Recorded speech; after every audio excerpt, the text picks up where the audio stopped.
During a meeting earlier today with NATO Secretary General Mark Rutte at the White House just moments ago, President Trump addressed speculation amid reports stating that the U.S. might consider sending powerful long-range weapons to Ukraine. The problem with the Tomahawk that a lot of people don't know, it'll take a minimum of 6 months, usually a year, to learn how to use them. They're highly complex. So the only way a Tomahawk is going to be shot is if we shot it, and we're not going to do that. Joining us now to discuss NATO Secretary General Mark Rutte. Secretary General, thanks for joining us. So President Trump also announced that he's canceled his meeting with Putin. He didn't have a good feeling about it. How do you feel your meeting went with the president? It was a very good meeting. The president, since he came into office in February, in February, he started to have a dialogue with President Putin. And I think he was the only one who really could open up that channel of communication. He has always been in very close contact with President Zelensky. And what he said last Friday and Sunday, which is basically telling the two parties, the Russians and the Ukrainians, stop where you are, was exactly right. And we know that the Ukrainians want to play ball. And it seems with the Russians that a little bit of more pressure is needed to get them there. And I think what happened today, the sanctions on oil companies will help. President Trump seemed to suggest, and I'm putting words in his mouth, but he seemed to suggest he's sick of Putin lying to him. I mean, that's in not so many words. That's what he said. He said something like, speaking of honesty, you talk to Putin and he says one thing and then it's not matched with action. This, of course, is what Putin has been doing for years in terms of people trying to end this war. I wonder if you think these current sanctions will be enough to ratchet up the pressure to convince Putin to stop, or even more sanctions are needed. Well, maybe in itself it is important, but let's see what happens. But we have seen in the recent past, when it came to Alaska happened when the president decided to put secondary tariffs on India. We saw the phone call last week that happened when the president started to contemplate, yes or no, sending Tomahawk missiles into Ukraine.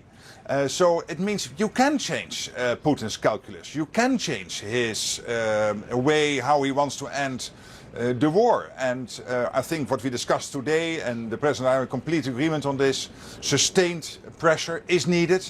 The Europeans doing more and more here, which is important. Today, the 19th sanction package by the Europeans being announced. So collectively, we have step by step get the Russians to the table. And of course, the Ukrainians who already said they want to sit down. I certainly see how you can argue that President Trump has upped the pressure on Putin with the sanctions on India, the secondary sanctions, and also today, the oil sanctions.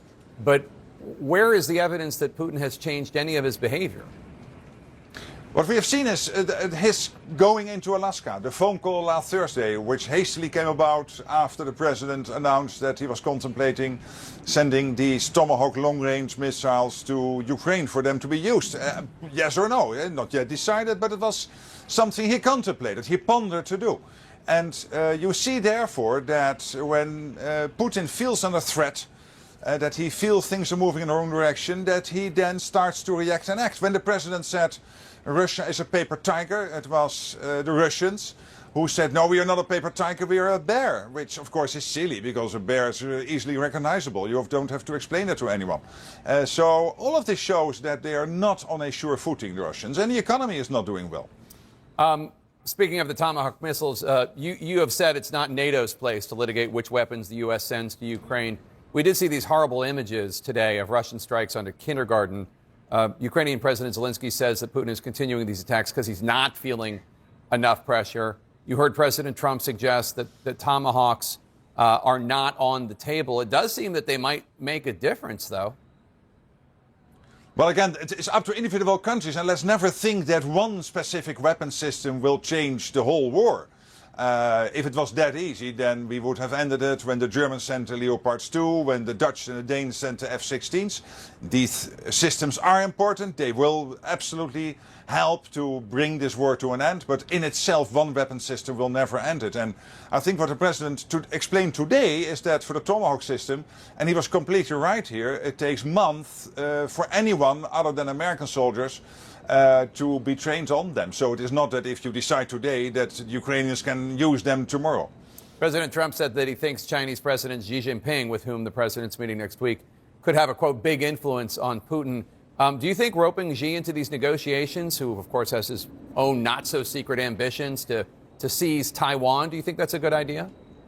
Well, I think President Xi is a key enabler of the war effort through sanction circumvention, through dual-use goods.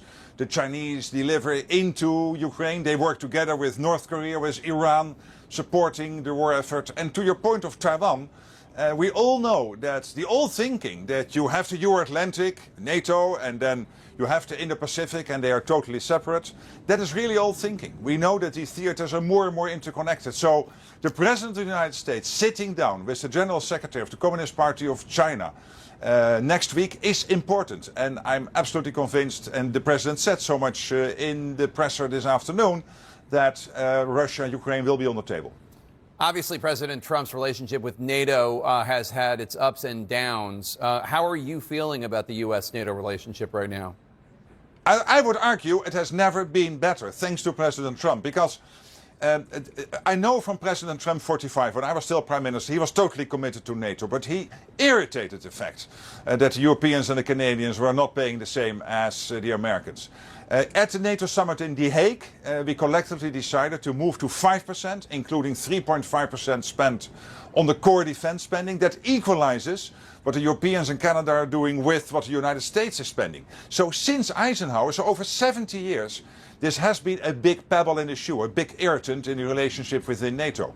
President Trump, I think, had one of his biggest foreign policy successes at that NATO summit in The Hague, convincing the other 31 to collectively move to this 5%. And you see it today, the Europeans stepping up when it comes to weapons into Ukraine, buying from America, when it comes to coming together, discussing whatever they can do in terms of security assurances for Ukraine, post a ceasefire / a peace deal. This is all evidence. Europeans are stepping up under President Trump's leadership.